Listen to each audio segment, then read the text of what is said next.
John was 55 and he was a very wise, lived man and really cared about the world and the environment and his place on it. He was diagnosed with stage 4 colorectal cancer. From there it kind of just became this whole journey of investigating, making choices, figuring out what aligned with his values.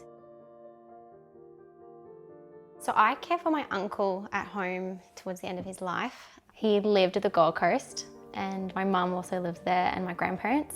He really focused in on family and the time that he had. Quite early on, John had made a decision that he didn't want treatment. And he had like a GP, but he didn't have anyone managing his symptoms. He had this increasing pain that had begun. Lots of nausea and lots of vomiting. He had about 3 hospital admissions, but it became increasingly clear that he didn't like being in hospital. He decided that he didn't want to go back and that he wanted to be at home. Myself, my mother and his partner Carly became his kind of caring unit. My mum did the mornings and Carly did the afternoons, and then I was like the consultant person. He would have a symptom and then we'd try a medication and then he might respond to it or he wouldn't, or we'd have to be like, oh, should we wake him up for him to take his tablets or should he sleep, because he spent more and more time sleeping. It's so fatiguing caring for, like we had 3 of us pretty much working all throughout 24 hours. There's like a lot of physical care that's involved. We all looked like absolute crap, to be honest. Having the Caring at Home resources was really instrumental. The medication diary was really helpful because memory goes, your head's not going to keep it all.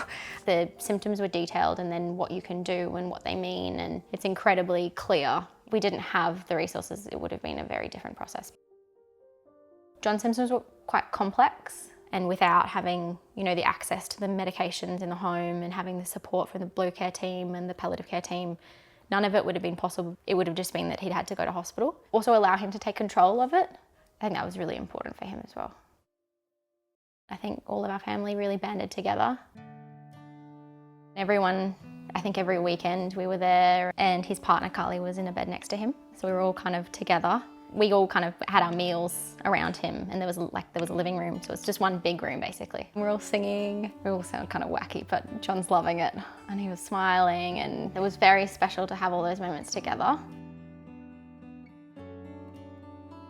John's vulnerability in that space allowed for people to be really close to him and grieve openly, and he, even during all of it, was always asking if everyone else was okay. My grandparents as well, there was just so much time that they got to spend with him and say goodbye and actively be a part of it, and that closeness, I think, it was so sacred to all of us. John as a person was incredibly open to us to be as involved as we were. We knew with the terminal diagnosis we wanted to advocate for his wishes to be told to us early. That is something that I would take from this, is what does the person want? He very clearly said he didn't want to be in pain. That was his big wish. He was increasingly confused, and then from Saturday to Monday he wasn't awake. I went and got my grandparents. My mum and my grandparents were all together and holding in his body. It's really beautiful.